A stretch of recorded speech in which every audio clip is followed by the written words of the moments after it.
Itu udah. Oke, oke. Oke. Ya, kita undang Dewa dulu ya, Hmm. yang ikut zaman di sana hari ini. Ya, kita baca nama kata dulu. Arahang sama samputo bhagawa Buddhang bhagawantang abhiwademi Swakhat bhagawata dhammo dhammang namassami Supatipanno bhagavato sāvaka sangho samghang namami Namo tassa bhagavato arahato sama sambuddhassa Namo tassa bhagavato arahato sama sambuddhassa Namo tassa bhagavato arahato sama sambuddhassa Samanda Jakawalesu Tatra Gachantu Devada Satamang Muni Rajasa Sunantu Sakamokada Sakti kami carupe Giri sikaratate Cantalike wimani Iberarde cagami Arwanagahne gehawato hikete Huma jayantu dewa Tala tala wismiya kaganda badaga Yadanta santideyan Uniwara wacanang sadawomi sunantu Dhamma sawana kalo yang padanta Dhamma sawana kalo yang padanta Dhamma sawana kalo yang padanta Satu, satu, satu. Oke, selamat malam semua nama budaya. Oke, nama budaya. Halo. Selamat malam. Halo, gimana kalian kabarnya semua? Baik kok, baik, baik. Tapi hari ini agak agak panas aja sih. Jadi mudah lelah. Oke, gimana hari ini kerjaan atau apa sibuk gak? Gimana? Gimana kerjaan hari ini selama seminggu ini sibuk atau enggak? Oke sih. Oke, semua oke. Untuk hari ini semua lancar. Oke, oke. Nah, jadi hari ini kita mau bahas tentang apa nih? Kronologi perjalanan kita, tapi kita udah yang sampai ke tentang si Terakhir kita bahas, Sadatama berguru. terakhir kita bahas sampai Siddhartha Gautama berguru ya. Jadi hari ini kita melanjutin untuk menjalani pertapaan keras ya. Mungkin kayaknya hari ini kita cuma bahas yang itu doang ya. Soalnya ini panjang banget. Ya, ini panjang sekali. Nah, jadi kita hari ini bakal bahas tentang riwayat hidup Buddha. Kita udah sampai ke terakhir itu yang berguru ke Udaka Ramaputa sama Alahat Lama. Nah, minggu kemarin itu kita bahasnya yang apa tuh? Oh ya, menolak tawaran ada Bimbisara. Jadi gini, aku review lagi yang kemarin. Minggu lalu itu kita kan bahas tentang Sang Buddha itu menolak tawaran dari Raja Bimbisara. Waktu itu petapa Siddhartha, petapa Gotama itu sampai di dekat kota Rajagaha. Nah, Rajagaha itu adalah ibu kota dari Kerajaan Magadha. Kerajaan Magadha itu dipimpin oleh seorang raja. Jadi, seorang raja yang bernama Raja, oke lupa ya, Raja siapa? Oh ya, Raja Bimbisara, astaga. Nah, dipimpin oleh Raja Bimbisara. Raja Bimbisara memiliki seorang memiliki seorang istri ya yang bernama Kosala Dewi. Nah, dari istri yang itu dia memiliki dua orang anak. Yang satu putra yaitu tunggu. Nah, sorry. Dia itu punya satu orang putra saja. Nah, putranya itu bernama Pangeran Ajata satu. Oke, lupa juga sendiri. Sorry kalau aku lupa ya.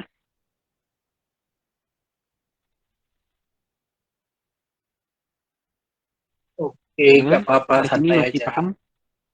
Santai-santai. Oke. Nah, kemarin itu kan kita bahas sampai situ ya. Jadi, Pangeran Siddhartha, ya, petapa Siddhartha sampai di dekat kota Rajagaha. Nah, di Rajagaha itu kan ada seorang raja yang Bimbisara. Oke. Nah, jadi waktu itu Pangeran Siddhartha, petapa Siddhartha itu pindah patah pindah patah apa sih? Pindah patah tuh kayak menerima dana makanan. Dia berkeliling untuk menerima dana makanan. Ya, dana-dana dari umat-umat lah. Nah, dia pindah patah, Gaha. Nah, suatu saat itu Raja Bimbisara itu lagi menutup suatu acara kerajaan yang memang diselenggarakan sudah beberapa hari. Nah, di hari itu dia menutup acaranya itu sudah selesai. Nah, terus dia melihat bahwa ada seorang petapa. Dia melihat seorang petapa. Dia rasanya kok nggak asing gitu petapanya. Kok kayaknya pernah lihat gitu. Kayak nggak asing lah buat dia. Karena kan karena petapa Siddhartha itu juga kan sebenarnya itu Pangeran Siddhartha ya kan dari kerajaan Kapilawastu. Nah, dan dia merasa ini petapa tuh sangat sangat berwibawa gitu ya, sangat karismatik gitu. Jadi dia merasa kayak wah ini keren banget ini petapanya gitu. Nah, akhirnya setelah menerima dana makan semua, akhirnya petapa Siddhartha itu dia kembali ke sebuah gua di bukit namanya Bukit Pandawa. Nah, dia itu ke situ untuk makan hasil dari tindak patah. Nah, akhirnya Raja Bimbisara itu kan penasaran kan, oh, itu siapa gitu. Terus akhirnya dia ngutus si pelayannya itu semua untuk cari di mana keberadaannya, suruh diikutin. Nah, itu diikuti, oh ketemulah dia ketemu di sebuah sebuah gua di Bukit Pandawa. Nah, ya di situ akhirnya dia langsung buru-buru balik lagi ke istana. Dia kasih tahu ke Raja Bimbisara, itu pelayan-pelayannya ngasih tahu ke Raja Bimbisara kalau dia ketemu si petapa itu berada di sebuah gua di Bukit Pandawa. Nah, akhirnya dengan rasa penasaran si Raja Bimbisara itu akhirnya dia pergi langsung. Dia bawa kereta kudanya itu sendiri, dia pergi ke Bukit Pandawa itu untuk menemui petapa Siddhartha. Nah, sampai di sana dia tanya, kok saya nggak asing gitu melihat dia. Suara aku ini jelas nggak? Jelas kok, jelas. Aku cuma nanya yang lain sih. Oke, oke. Nah, dia tanya ke Petapa Siddhartha, siapakah Anda? Sepertinya tidak asing gitu. Saya seperti mengenal Anda. Terus kata si Pangeran Siddhartha tuh dia bilang, si Petapa Siddhartha dia bilang gini, saya adalah Siddhartha. Ya, kalau gitu ya. Saya Siddhartha. Ayah saya bernama Raja Suddhodana dan ibu saya bernama Ratu Mahamaya. Saya berasal dari kerajaan Kapilawastu. Kapilawastu. Nah, terus mendengar pertanyaan itu, Raja Bimbisara langsung kaget. Heran. Kok Pangeran Siddhartha jadi petapa gitu? Kenapa gitu? Apakah ada masalah atau apa gitu? Dia nanya ke Pangeran Siddhartha, ke petapa Siddhartha. Bagaimana yang mulia, bagaimana yang apa sih? Bagaimana Anda, bagaimana Anda bisa menjadi seorang petapa? Apakah Anda memiliki masalah dengan ayah Anda? Nah, terus kata si petapa Siddhartha bilang, oh, saya nggak ada masalah apa-apa. Saya mau menjadi seorang petapa karena kemauan saya untuk membebaskan semua makhluk dari lingkaran alam samsara. Saya ingin mengakhiri itu namanya tua, sakit, mati, kelahiran kembali berulang-ulang kali. Nah, si Raja Bimbisara dia bilang gini, mendingan kamu kembalilah atau kamu bergabung dengan saya untuk memerintah kerajaan Magadha. Saya akan memberikan separuh dari kerajaan saya kepada kamu. Nah, itu Pangeran Siddhartha tetap menolak. Dan akhirnya Raja Bimbisara bilang, ya sudah kalau Anda menolak, tapi setidaknya kalau Anda sudah mencapai penerangan sempurna, Anda telah mendapatkan pencapaian, Anda kembalilah kepada saya untuk ya apa namanya kan si Raja Bimbisara mau berbuat baik ya, mau berdana atau apapun itulah. Nah, akhirnya setelah itu si apa Siddhartha meninggalkan Bukit Mandawa itu dan dia berguru ke Alarakalama dan Udaka Ramaputra. Tapi saat berguru itu malah Pangeran Siddhartha itu menjadi setara dengan gurunya. Apa yang gurunya ajarkan malah Pangeran Siddhartha dengan begitu pintarnya dia bisa langsung menyerap semua apa yang diajarkannya malah lebih pintar dari gurunya.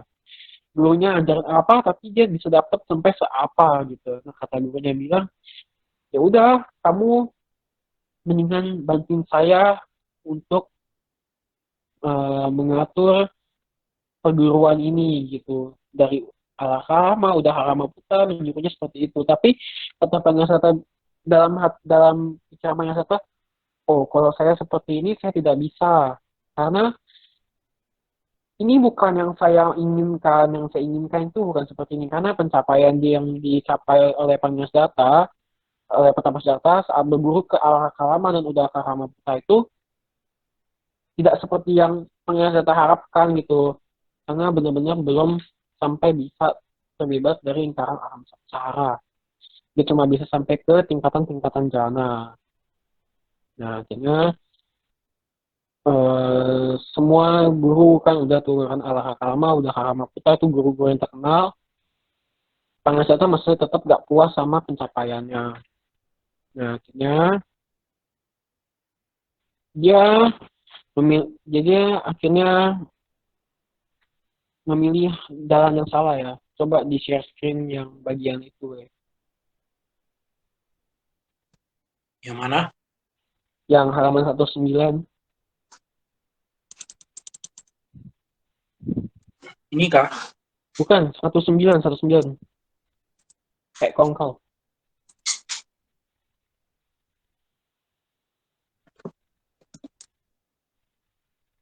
Nggak sama tuh. 109 loh. Iya, Petapan selalu keras. Iya, petapan keras. 109. Nih, oke. Ada, oke. Nah, akhirnya dia menjalani petapan keras atau kita sebut itu dukkha carya. Setiap orang yang mau menjadi Buddha, pasti siklusnya seperti itu. Semua akan mengalami dukkha carya. Tetapi petapa Siddhartha itu berbeda dengan sama Sang Buddha yang dulu. Eh, petapa Siddhartha dia menjalani dukkha carya itu selama, aku jadi lupa berapa ya, 5 tahun, 6 tahun atau 7 tahun ya. Tunggu sabar ya.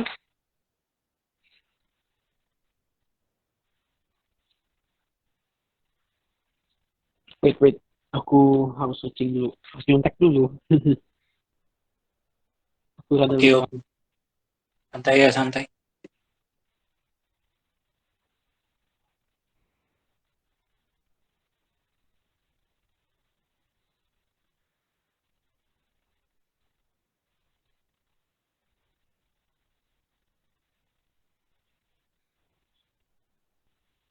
Dukkacarya, Dukkacarya. Caryanya itu. Oke ya, jadi penjelasan petapa Siddhartha itu menjalani Dukkacaryanya itu, petapan kerasnya itu di hutan Urwela ya. Namanya hutan Urwela. Dia ditemani oleh 5 orang petapa. Asaji, Mahanama, dia kondanya Wapa. Nah, dia ditemani oleh 5 orang petapa. Tunggu ya, tunggu.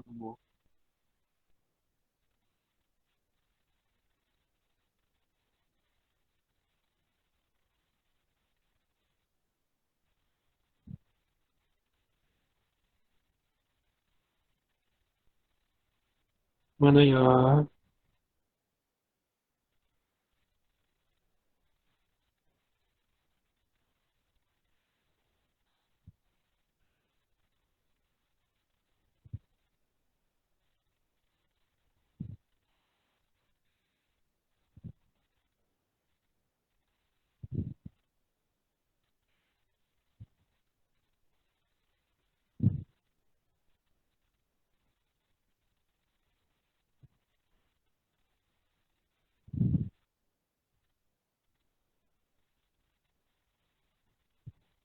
Oke, jadi Pangeran Siddhartha, dia petapa Siddhartha itu menjalani Dukkara Carya atau petapaan keras selama 6 tahun.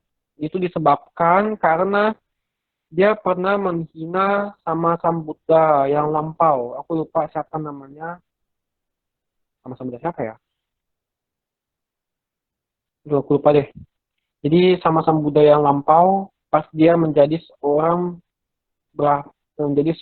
yang bernama Jotikara kalau nggak salah. Nama dia tuh dulu Jotikara. Nah, Jotikara itu dia punya teman namanya Gatikara. Nah, Gatikara itu eh, yang memberikan jubah. Jadi si Gatikara itu dia terlahir kembali di alam Brahma. Nah, dari alam Brahma itu dia turun, sengaja turun pada saat pelepasan agung, pas dari pangerannya itu dia mencukur rambutnya semua segala macam di tepi sungai. Sungai apa sih namanya? Itulah, pokoknya sungai itulah ya. Aku lupa juga. Sorry ya. Wait. Sungai Anoma.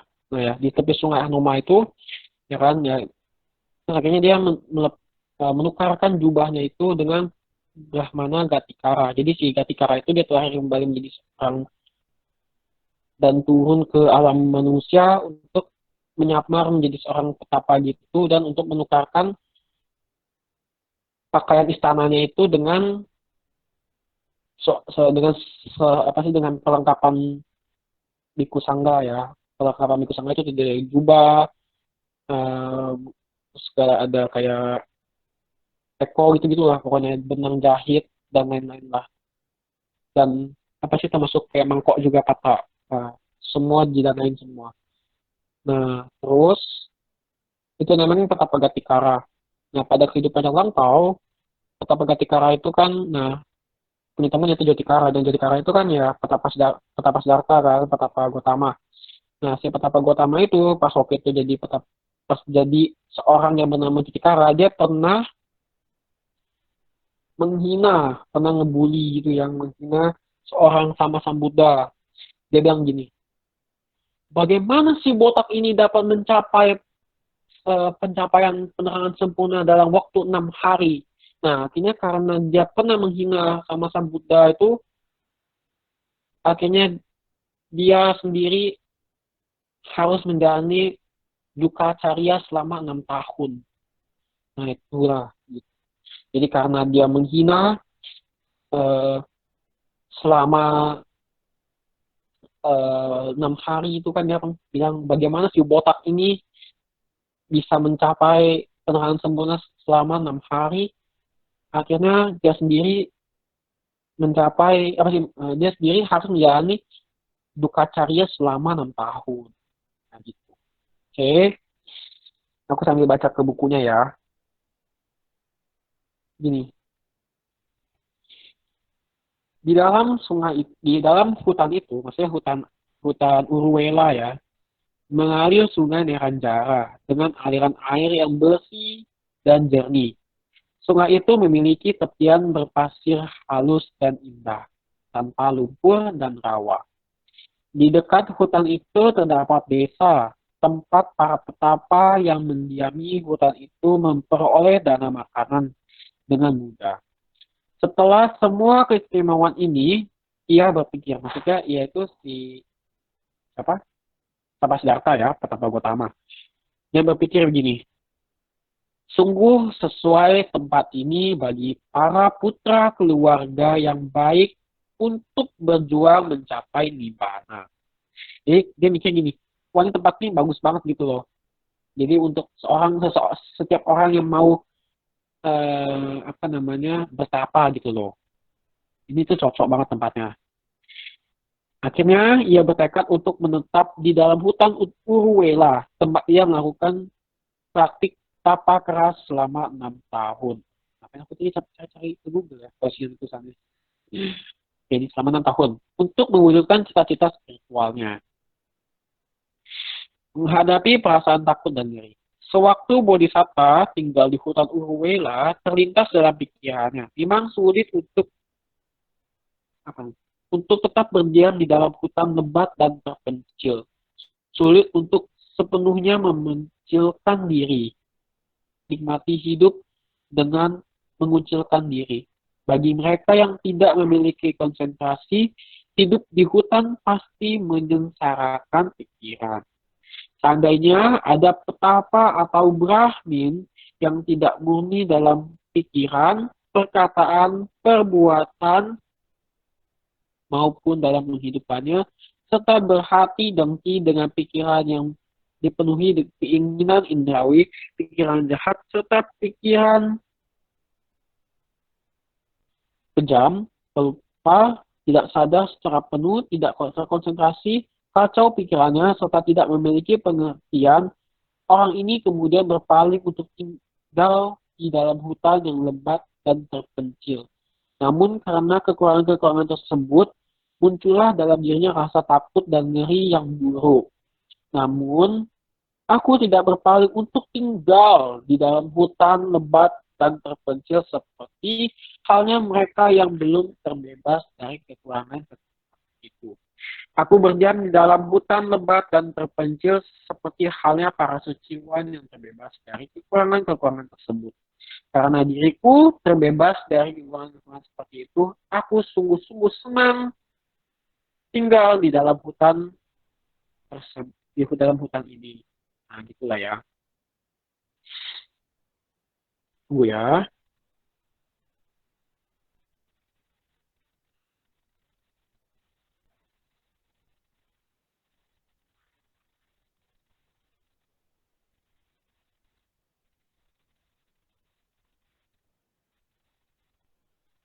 Oke.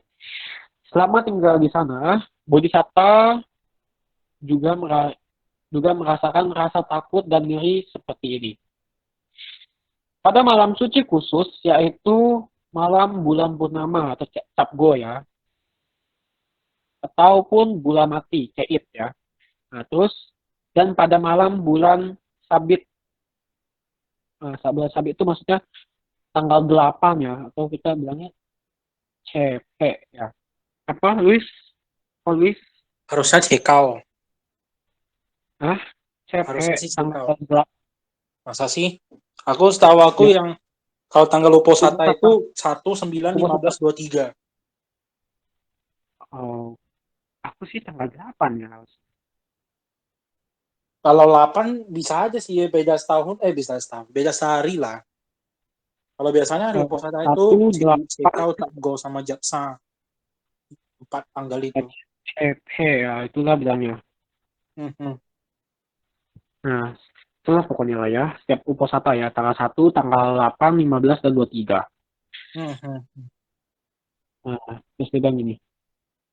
Pernah aku berdiam di dalam hutan yang lebat, di tempat pohon buah-buahan yang berdaerah sangat sulit dan menakutkan. Di bawah sebatang pohon yang besar, di sana aku menyaksikan pemandangan, peristiwa, dan mimpi yang mengerikan, yang membuat bulu kuduku berdiri.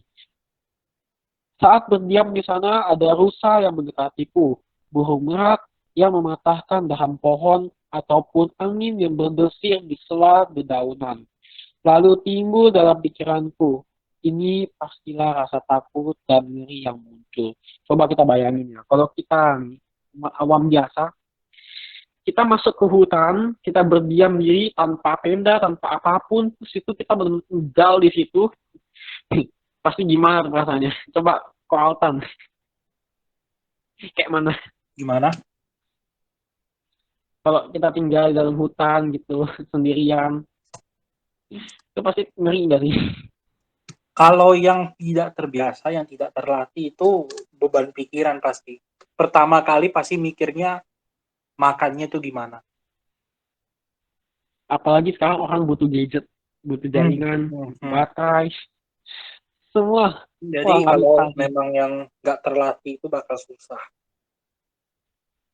Ya, susah sekali. Oke, lanjut ya. Pada saat-saat seperti itu aku merasa takut, namun dalam benakku muncul pikiran seperti ini. Mengapa aku senantiasa merasa takut dan ngeri? Bagaimana seandainya aku menaklukkan rasa takut dan ngeri ini dengan tetap menjaga postur tubuhku saat ini?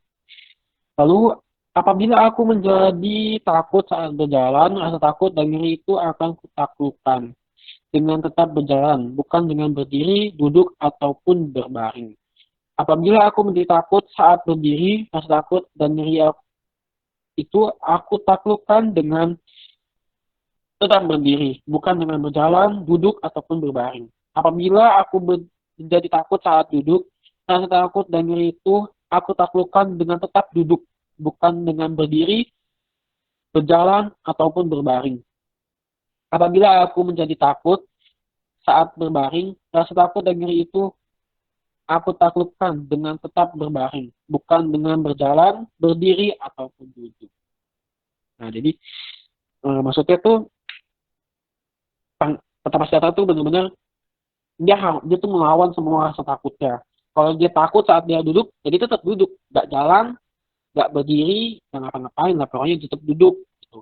Kalau dia takut saat dia berjalan, dia tetap berjalan, dia nggak duduk, dia nggak berdiri, terus dia berdiri itu masih berdiri diam ya, dia nggak berbaring. Kalau dia takut saat berbaring, dia tetap berbaring, dia nggak duduk, dia nggak berjalan, dia nggak berdiri. Gitu. Dan seperti itulah ya. Nah, terus kelompok 5 petapa Pancawadia mengikuti Bodhisatta. 29 tahun sudah Kondanya, Brahmin termuda yang meramalkan bahwa Bodhisatta yang masih bayi berumur 5 hari itu kelak menjadi Buddha, menunggu saat Pangeran Siddhartha meninggalkan keduniawian. Jadi dalam Pancawagya itu kan ada Asaji, Mahanama, Badia, Kondanya, Wapa. Nah, Kondanya ini adalah seorang peramal yang dulu pernah ngeramal bahwa Pangeran Siddhartha itu bakal menjadi seorang Buddha. Nah, akhirnya dia menunggu-nunggu hari itu gitu. Nah, akhirnya sampailah di hari itu kan Pangeran Siddhartha meninggalkan keduniawian ya. Akhirnya dia masuk ke hutan Urwela. Nah, terus dalam kurun waktu itu ia senantiasa menanyakan apakah sang pangeran telah meninggalkan keduniawian. Saat itu ia sudah cukup tua. Namun karena yakin akan ramalannya, ia tidak berputus asa untuk menunggu. Kendati pun sahabat-sahabatnya, yaitu ketujuh Brahmin lainnya, telah meninggal.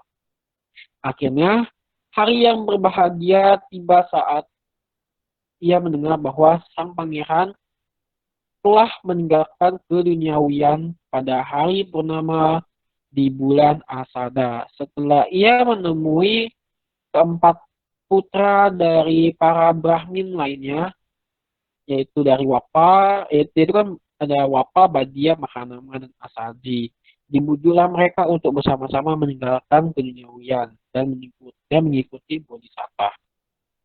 Jadi dia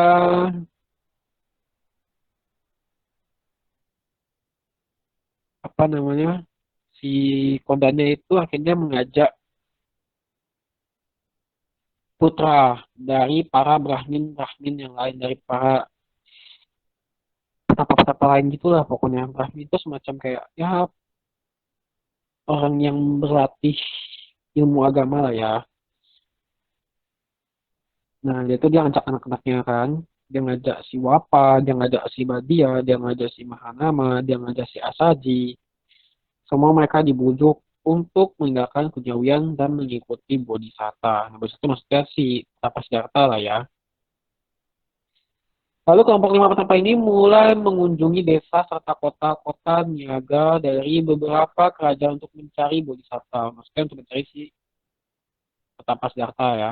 Mencari si Pangeran Siddhartha. Akhirnya mereka menemukannya di hutan Urwela.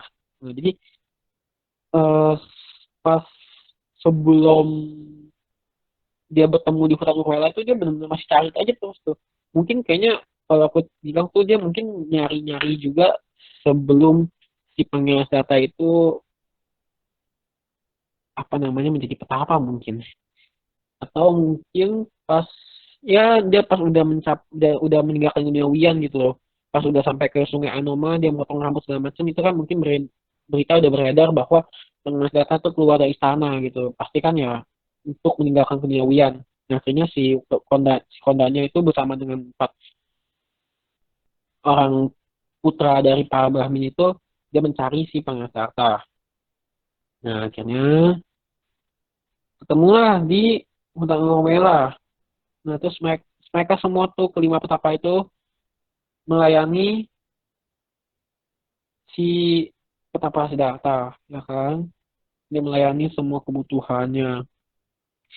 Akhirnya mereka menemukannya di hutan Urwela. Mereka melayaninya dengan harapan kuat bahwa sebentar lagi Bodhisattva yang tengah menjalani bentuk latihan yang paling berat, Dukara Carya, akan menjadi Buddha dan akan mengajarkan mereka cara menuju pembebasan.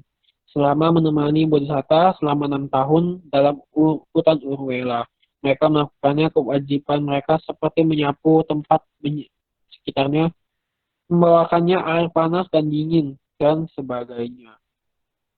3 perumpamaan menyalakan api. Suatu hari secara tiba-tiba terlintas dalam pikiran Bodhisattva 3 perumpamaan yang belum pernah terdengar sebelumnya. Bagaimana halnya seseorang yang hendak menyalakan api menggosok-gosok batang penyalaan api dengan sepotong kayu bakar yang basah, bergetah, serta terendam dalam air. Orang itu tak bisa menyalakan api karena basahnya kayu bakar tersebut. Dan karena kayu itu terendam dalam air, sebaliknya ia hanya akan menjadi letih dan kecewa. Demikian pula di dunia ini terdapat petapa dan Brahmin yang masih melekat pada keinginan indrawi dan objek-objek indrawi secara fisik dan mental. Kendati pun merasakan perasaan yang menyakitkan, bisa dan menusuk akibat usahanya itu, mereka tak akan menyadari jalan kesucian, maga, dan buah kesucian, maga pala. Ya kan? jalan dan buahnya. Maga itu jalan, pala itu buah. Nah, sebaliknya mereka hanya akan menderita.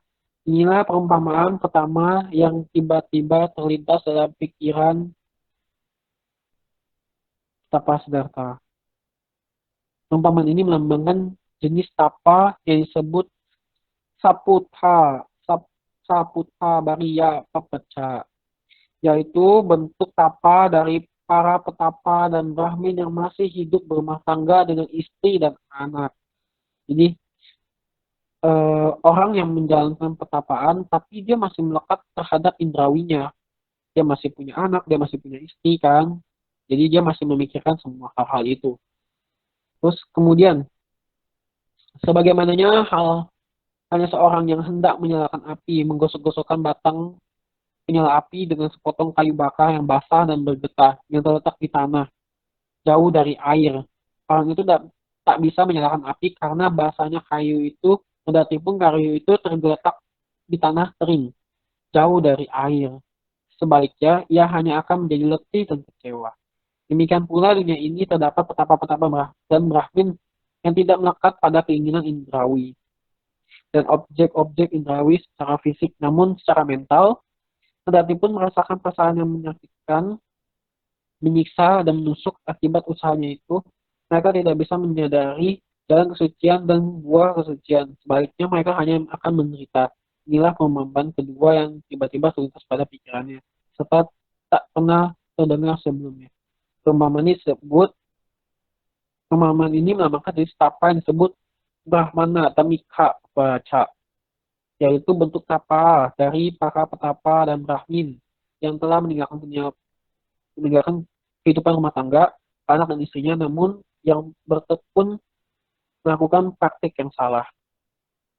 Jadi, eh, ada seorang petapa, misalnya kayak gini loh, contohnya. Ada seorang petapa, gitu. Dia meninggalkan kehidupan rumah tangganya. Ya kan, dia meninggalkan anaknya, meninggalkan istrinya. Tapi dia melakukan praktik yang salah, akhirnya yang nggak bakal ada hasilnya, gitu.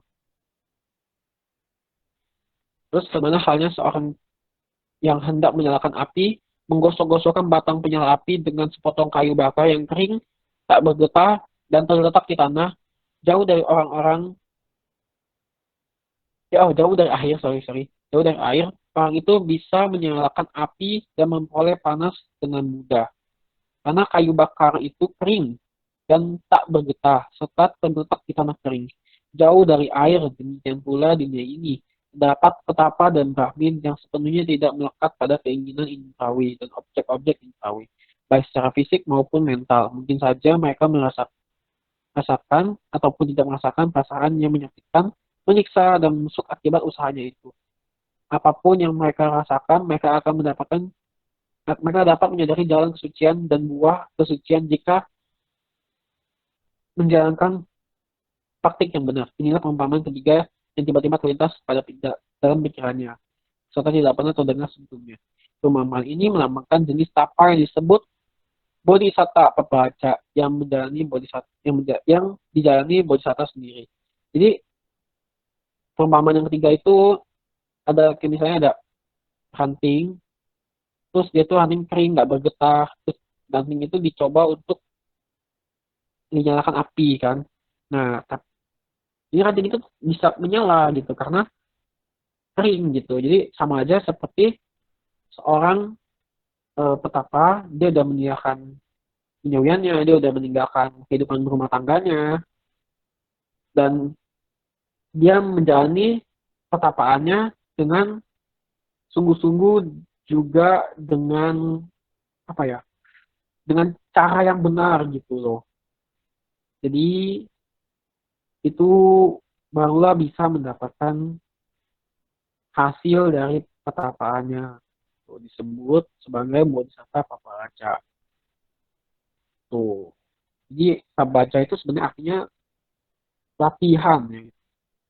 Jadi bodhisatta papacaca. Jadi kayak bodhisatta kan calon Buddha gitu kan. Ya, pelatihan calon Buddha. Maksudnya seperti dengan yang petapaan yang baik dan benar gitu. Oke. praktik pengembangan Apanaka Jana.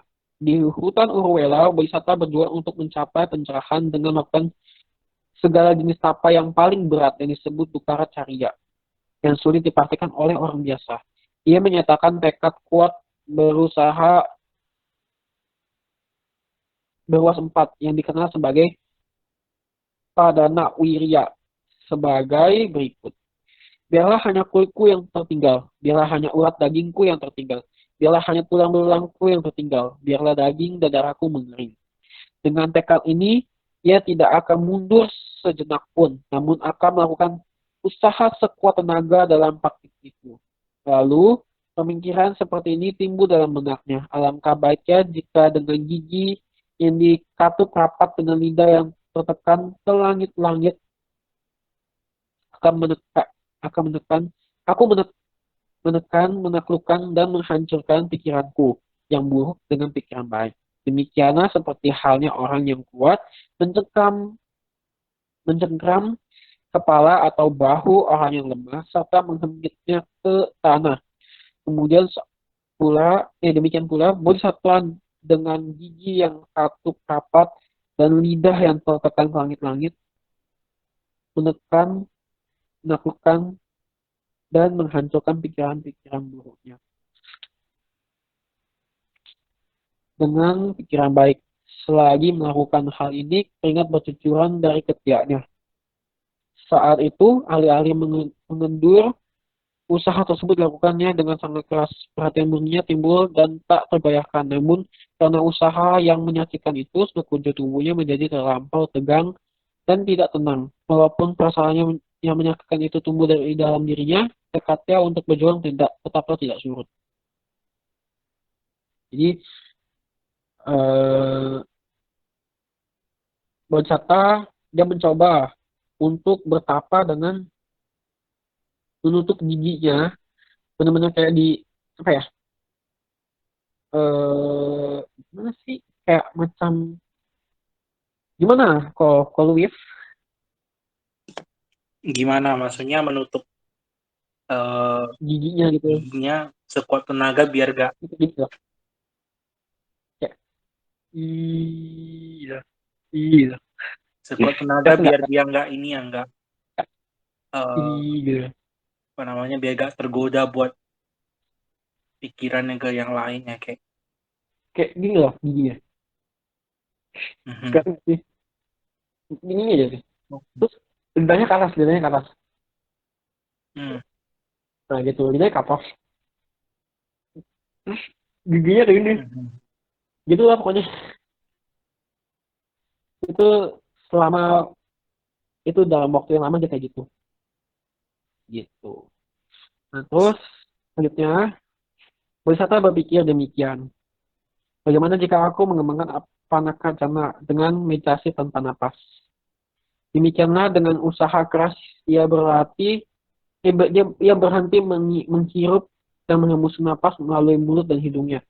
Karena ia tidak dapat masuk dan keluar, akhirnya udara keluar melalui telinganya dan menimbulkan suara yang teramat keras. Sebagaimana halnya ubun-ubun pandai besi yang tertiup menimbulkan suara yang teramat keras. Demikian pula dengan suara yang timbul dari udara yang keluar dari telinganya. Kemudian timbul lagi gagasan. Oke, gini.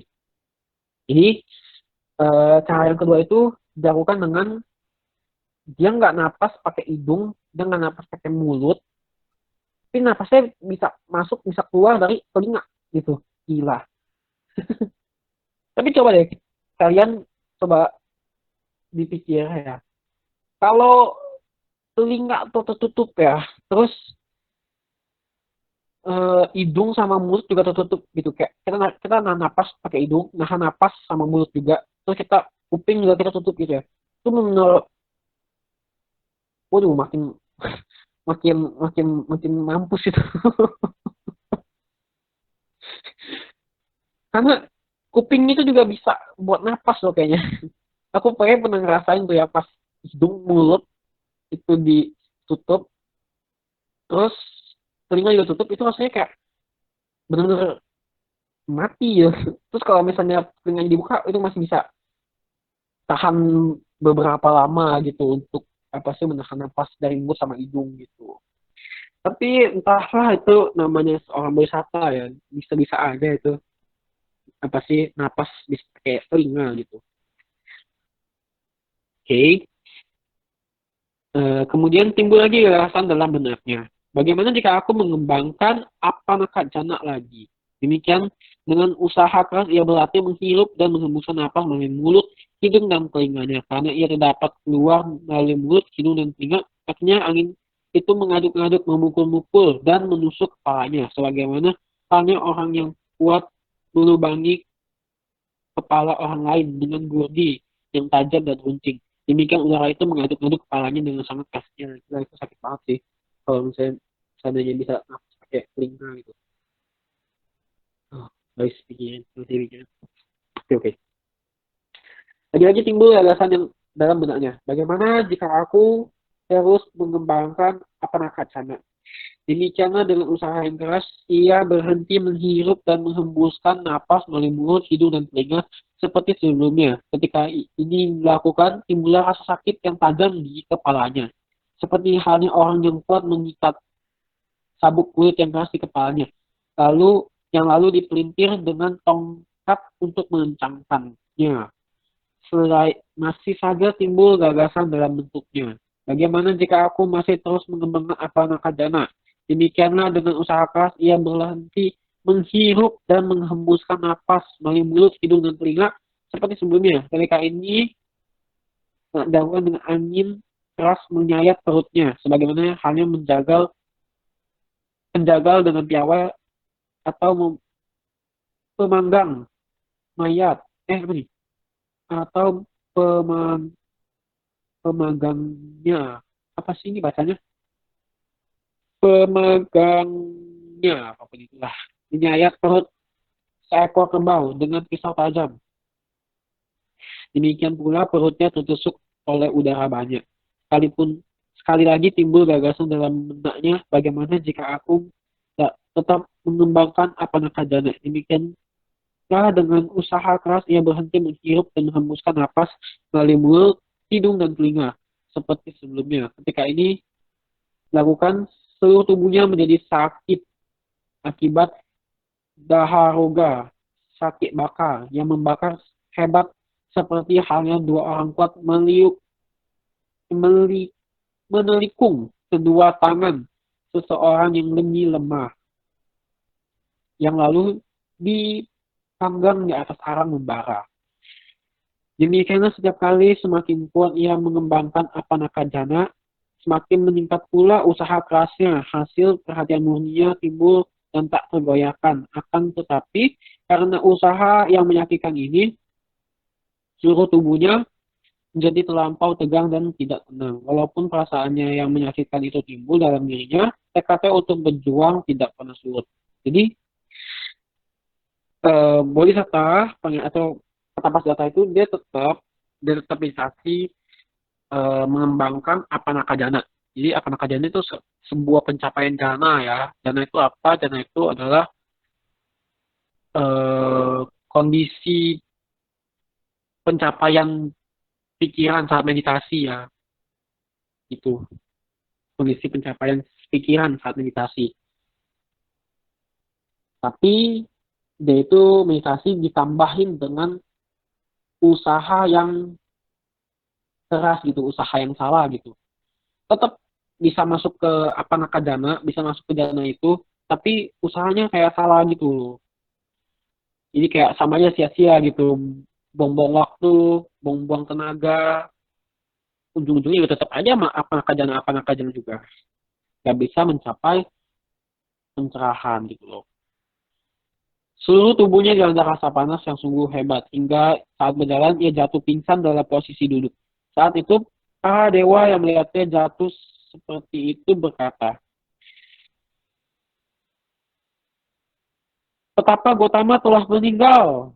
Dan para dewa lainnya berkata, "Petapa Gotama belum meninggal." Sementara sebagian dewa lainnya berkata, "Petapa Gotama belum meninggal dan tidak sedang sekarat. Petapa Gotama adalah araha yang maha suci, karena demikianlah perilaku seorang araha."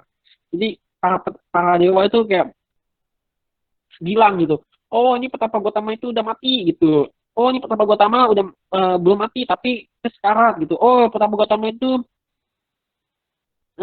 belum mati tapi dia juga nggak sekarat, tapi dia juga apa namanya itu adalah tindakan dari seorang araha gitu. Jadi dia pas Petapa Gotama itu kayak pingsan gitu, Para Dewa itu kayak langsung bingung gitu, langsung langsung berdebat gitu semuanya. Oke. Nah, ada lagi nih. Berarti dengan makan sedikit. Oh, ini panjang sekali. Oke, aku jelasin aja lah ya. Jadi petapa makan sedikit itu dia lama-lama ngurangi makanannya gitu loh. Dan tadinya awalnya porsinya satu, kurangnya setengah, setengah kurangnya seperempat, seperempat kurangnya lagi delapan, kurangnya lagi banyak kurangnya terus sampai setiap hari cuma makan satu butir nasi. Gitu lah. Duh, kalau kita nggak bakal kuat ya. Coba kok Alpan kuat gak makan sehari cuma satu butir nasi? Ya nggak mungkin lah. Nggak ada, itu nggak ada efek. Sama dengan makan itu. Sedangkan burung aja lu kasih sebutirnya pun nggak cukup. Iyalah, gila. Nggak bisa. Aduh, ini banyak sekali. Lakukan 10 masukan marah. Jasa Mahasena. Selama 6 tahun, Bodhisattva tiba pada tahap yang kritis di daerah ia berada di ambang kematian. Namun dia tetap berusaha sekuat mungkin dengan berulang kali mengembangkan Apanaka Jana di Huruwela di dekat Sungai Neranjara. Mengetahui keadaan ini, Mara segera mendekatinya dengan pura-pura berkehendak baik dan berulas asih. Katanya, "Oh Pangeran Mulia, sekarang engkau sangat kurus. Engkau telah kehilangan keagungan tubuhmu. Sungguh buruk tubuhmu sekarang. Kematianmu hampir tiba. Hanya satu di antara 1000 kemungkinan untuk tetap hidup. Tetaplah hidup. Oh Pangeran yang mulia, hidup adalah jalan yang lebih baik. Jika engkau panjang umur, engkau bisa melakukan perbuatan baik. Engkau bisa menjalani hidup suci dan melakukan upacara pengorbanan. Dan karenanya dapat memperoleh banyak jasa. Apalah gunanya latihan tapa yang berat ini? Sungguh berat jalan kuno ini, sungguh sulit tercapainya tujuanmu ini, dan sungguh tak pasti latihan ini. Sesungguhnya tidaklah layak untuk melalui jalan seperti ini." Sebagai jawaban terhadap godaan Mara, jadi gini loh, si Mara itu dia bilang, "Dah, tetap hidup lah, ayo Pangeran hidup gitu, kayak ngasih semangat gitu loh." Tapi ngasih semangat, tapi ujungnya kayak nyuruh udahan-udahan gitu. Ini kayak jahat banget gitu ya. Nah akhirnya Pangeran jawab gini, si Pertapasita jawab gini, "Oh si jahat, engkau yang senantiasa mengikat semua makhluk dalam lingkaran samsara, serta yang selalu menghalangi semua makhluk untuk mencapai pembebasan. Engkau datang ke sini hanya demi dirimu sendiri. Tak kubutuhkan sedikit pun jasa yang menjurus pada lingkaran penderitaan. Marah, hanya mereka yang mendapatkan jasa seperti ini yang bisa engkau pancing seperti ini. Teguh keyakinanku bahwa aku pasti akan segera mencapai nibbana, tinggi semangatku yang mampu membakar habis sampah kemelekatan. Tiada banding kebijaksanaanku dan yang bisa meluluh-lantahkan gunung karang ke-8 batin menjadi berkeping-keping tinggi perhatian murniku yang mampu membimbingku menjadi Buddha, bebas dari ketidakacuhan, tak tergoyahkan konsentrasiku seperti gunung Meru yang bergeming saat badai tiba. Oh Mara, angin dalam tubuhku yang timbul karena usahaku yang keras untuk mengembangkan Apanaka Jana bisa mengeringkan aliran sungai Gangga, Yamuna, Acirawati, Sarabu, dan Mahi. Karena itu, dengan usaha latihanku seperti ini, mengapa angin ini tidak mampu mengeringkan darah yang jumlahnya sedikit dalam tubuhku ini? Dengan batinku yang telah terarah ke Nibbana, jika darahku mengering, air empedu, lendir, kencing, serta zat makanan juga akan mengering. Demikian pula dagingku pasti akan mengering. Namun, walaupun darah, air empedu, lendir, kencing, serta daging dalam tubuhku semuanya mengering, seperti ini batinku menjadi semakin jernih. Demikian pula perhatian murni, kebijaksanaan, serta konsentrasiku semakin berkembang dan mantap. Walaupun aku mengalami sakit teramat sangat, kendati pun seluruh tubuhku telah mengering hingga nyaris menyemburkan api, dan meskipun hasilnya aku akan menjadi teramat letih, pikiranku tak akan beralih pada nafsu indrawi. Oh Mara, yang tampak olehmu adalah kemurnian dan kejujuran dari manusia yang tiada bandingnya, yang telah memenuhi segenap kesempurnaan. Pasukanmu yang pertama adalah nafsu indrawi, yang kedua adalah kebencian terhadap hidup suci, yang ketiga adalah lapar dan dahaga, yang keempat adalah nafsu keinginan, yang kelima adalah kemalasan dan kelesuhan, dan yang keenam adalah rasa takut. Keraguan adalah yang ketujuh. Yang kedelapan adalah dendam dan sifat keras kepala. Yang kesembilan adalah perolehan ketenaran, kehormatan.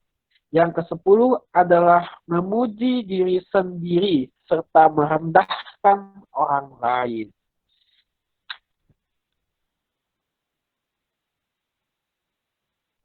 Namuci, inilah 10 pasukanmu yang dengan paksa menghalangi pembebasan manusia, dewa, dan Brahma dari lingkaran penderitaan. Tak mau seseorang pun kecuali orang yang berani, yang memiliki keyakinan, tekad, semangat, kebijaksanaan yang tinggi, mampu mengalahkannya. Kemenangan ini akan menghasilkan kebahagiaan dari jalan kesucian, buah kesucian, serta nibbana.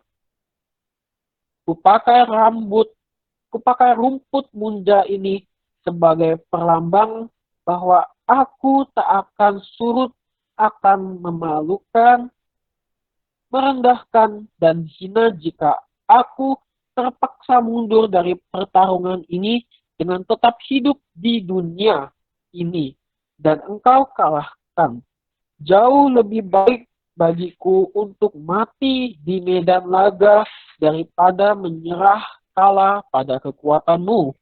Di dunia ini ada petapa dan Brahmin yang pergi menuju medan laga untuk memerangi kilesa. Kilesa itu kekuatan batin ya.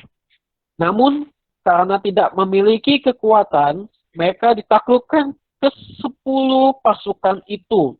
Mereka bagaikan orang yang tanpa cahaya dan tidak sengaja masuk dalam kegelapan. Mereka tidak mengetahui maupun menapaki jalan dari para suciwan. Oh Mara, kendati pun engkau telah menempatkan pasukanmu di sini, tak sedikit rasa takut pun muncul dalam diriku. Di sini aku akan memerangimu. Engkau tidak akan bisa mengusirku dari tempat ini. Pasukanmu yang tak dapat dikalahkan dunia ini dengan segala dewanya, sekarang akan kuhancurkan dengan kebijaksanaanku, seperti halnya sebongkah batu yang memecahkan banget tanah liat kasar. Mendengar kata-kata lantang yang diucapkan Bodhisatta, Mara berlalu dari tempat itu tanpa mampu mengutarakan sepatah kata pun untuk menjawabnya. Ya lah, jadi petapa Siddhartha itu benar-benar tadi yang aku bacain itu benar-benar semua yang diucapkan oleh petapa Siddhartha itu panjang sekali ya, sampai si Mara itu, di Mara itu siapa sih, Mara itu dewa tapi dia tuh jahat gitu, namanya Mara. Nah si Mara itu sampai nggak bisa berkata apapun, pendiam gitu.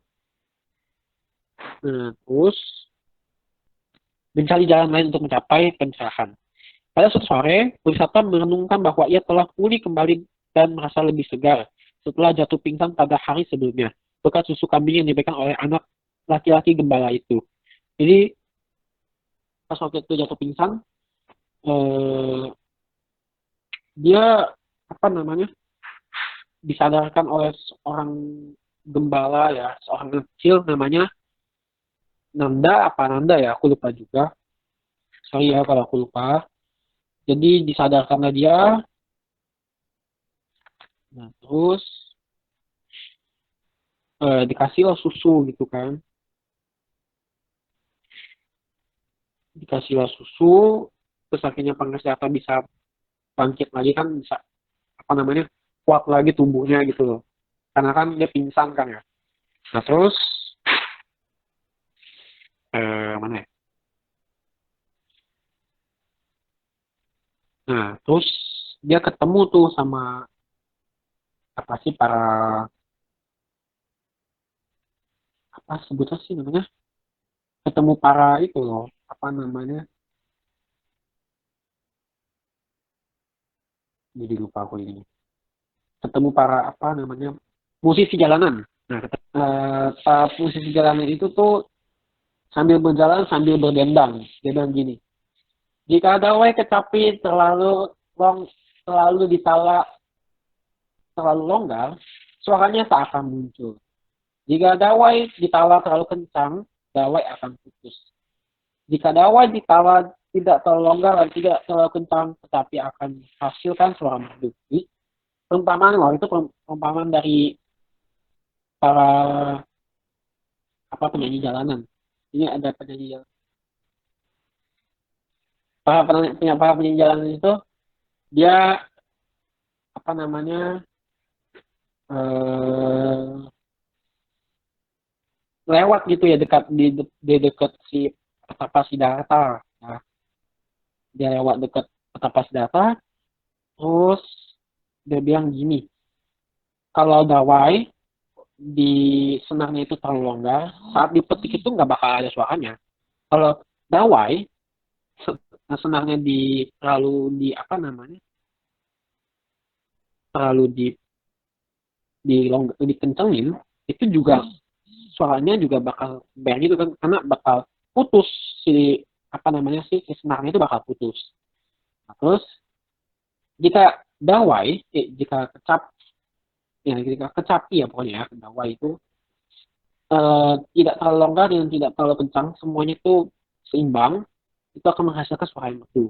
Jadi itu kayak maksudnya gini loh, kalau kita berlatih terlalu malas-malasan ya nggak bakal ada hasilnya. Kalau kita berlatih terlalu keras ya di ujungnya pelatihan yang kita lakukan itu salah gitu, akan berjalan sia-sia gitu.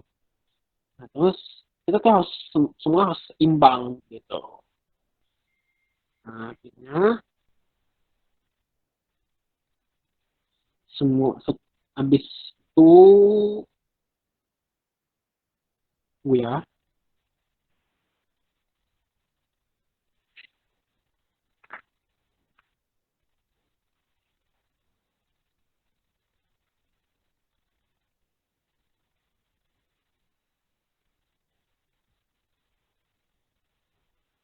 tunggu wait wait.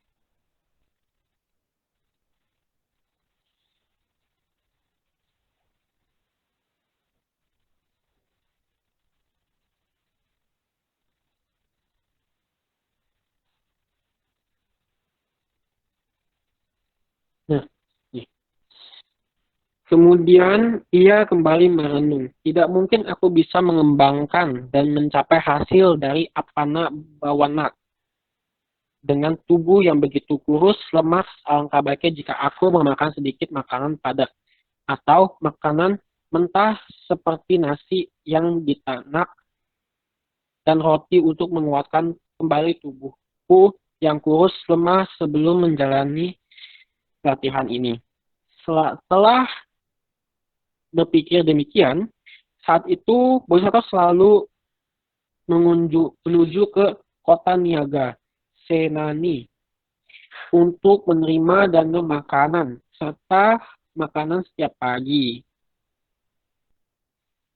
Serta makan setiap pagi. Dengan demikian tubuhnya yang mengering dan kurus lemah itu dapat tetap bertahan dalam 2 atau 3 hari saja.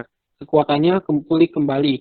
Marak marak apa nih markah-markah utama jasmani seorang Maha Sapurisa yang sebelumnya lenyap saat itu melakukan latihan duka cahaya muncul kembali dengan jelas. Jadi kan kemarin itu kan karena dia benar-benar gak makan, dia makannya cuma dia sehari cuma butir nasi, dia mana kuat gitu loh. Tapi kan yang namanya orang berusaha ya bisa-bisa aja lah ya, tapi tetap aja sih kayak belum mati gitu.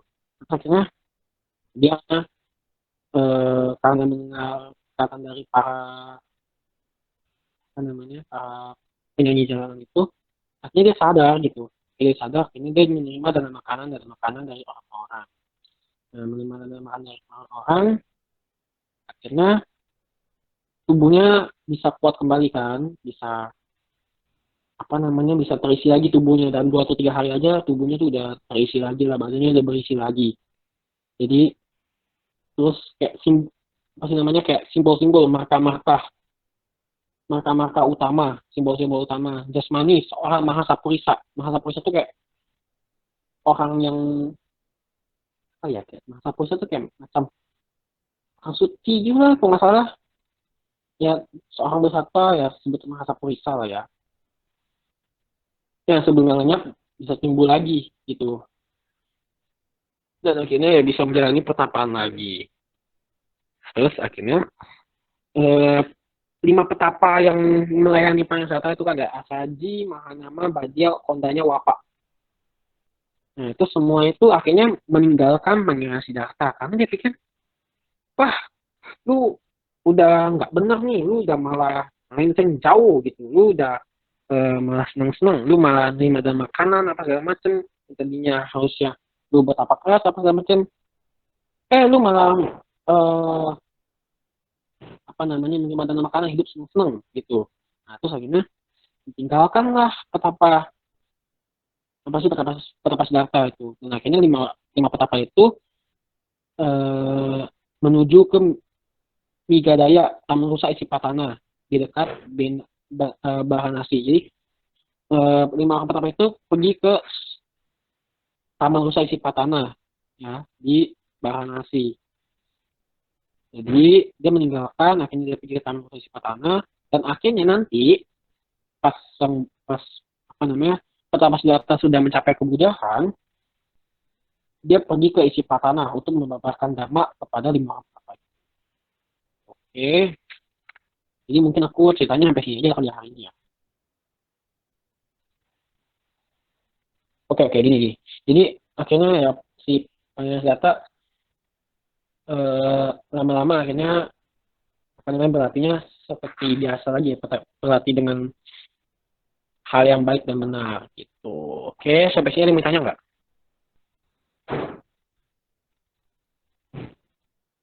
Halo, halo. Kalau aku udah jelas sih. Ada lagi yang lain, ada yang mau nanya nggak? Kalau mau nanya boleh ngomong langsung atau boleh chat juga. Nanya apa juga boleh sih. Nanti kalau mau tutup aja ya, aku lagi ada urusan ya. Oke, oke. Cukup jelas kok. Oke, oke.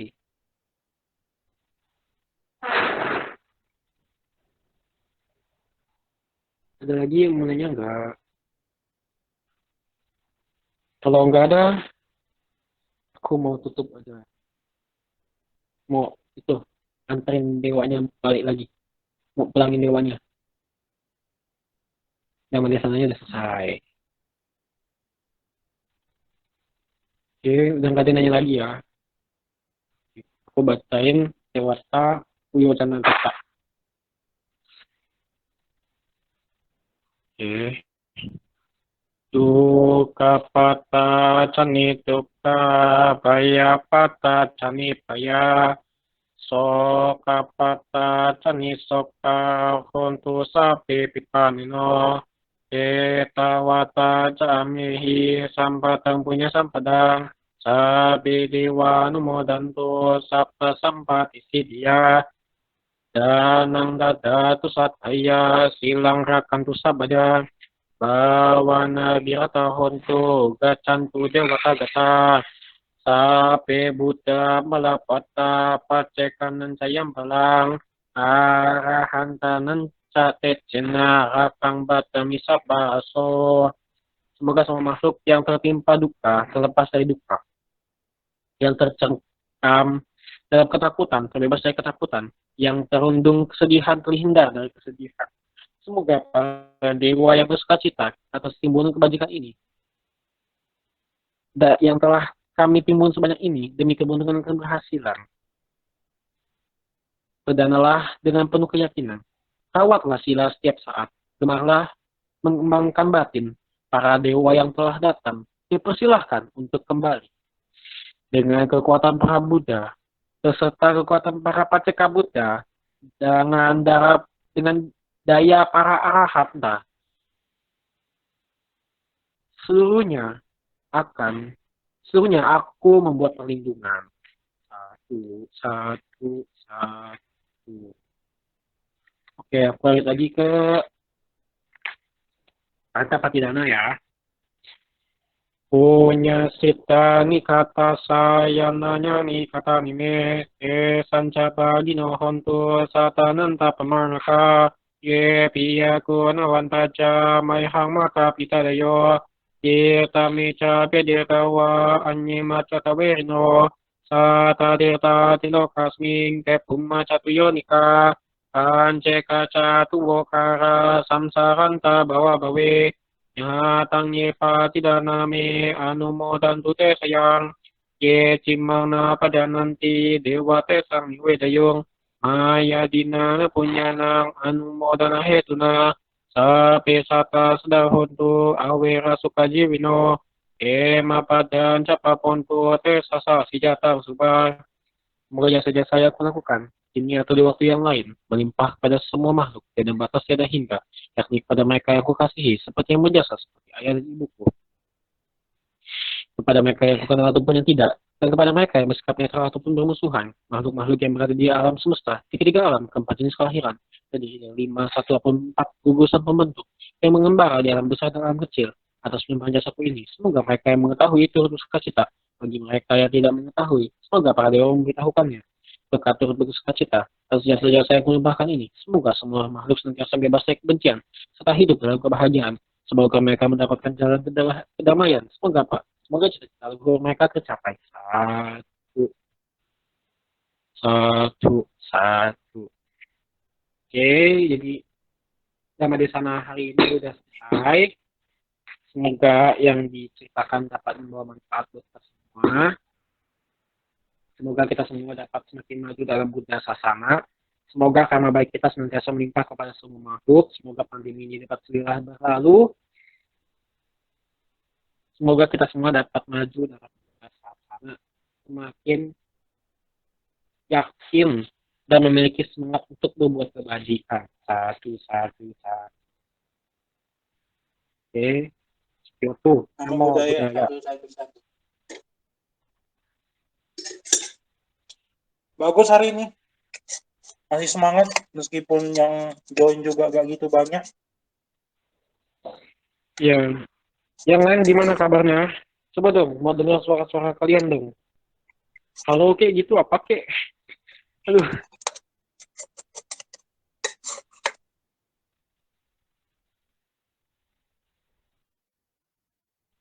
Ada gitu ya.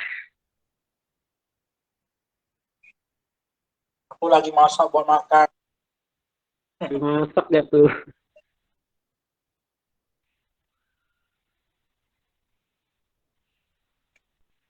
Gimana guys?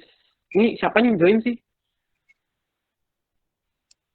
Ini si Noviansyah. Putra Langit itu siapa ya?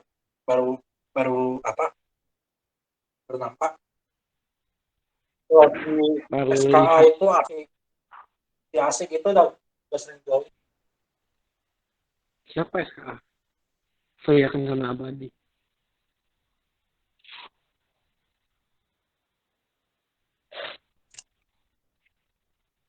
Jadi ada mau tanya nggak? Kalau ada mau tanya, tanyalah. Apapun boleh tanya kok.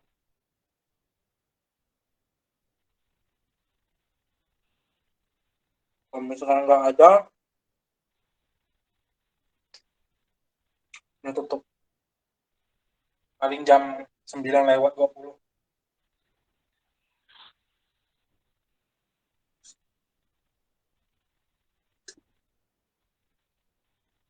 Oke, gimana kalian semua?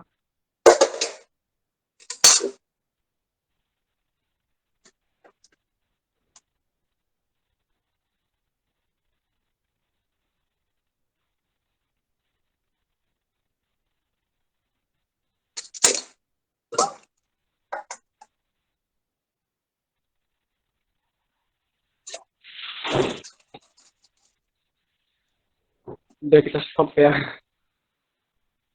Apa gimana?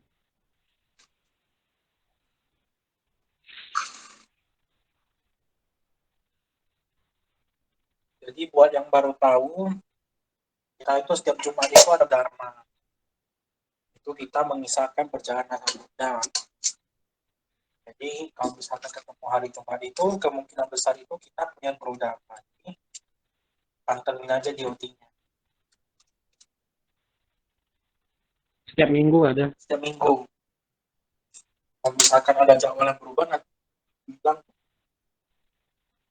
Kayaknya ini kita bakal berlanjut sampai mau deket-deket Waisak kayaknya ya.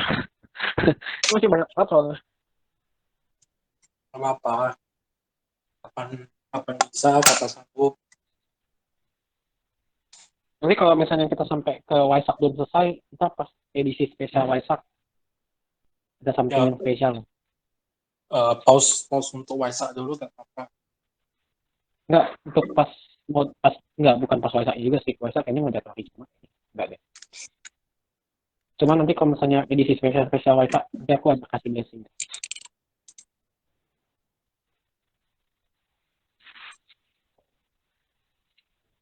Tuh.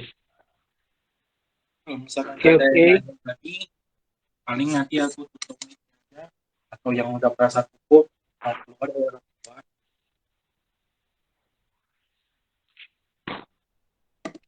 Kayaknya gue udah nggak ada lagi yang mau nanya deh. Ditutup aja lah. Udah. Oke, makasih semua ya. Alumni Dana. Itu sama-sama. Makasih ya, Krisna. Yuk, sama-sama.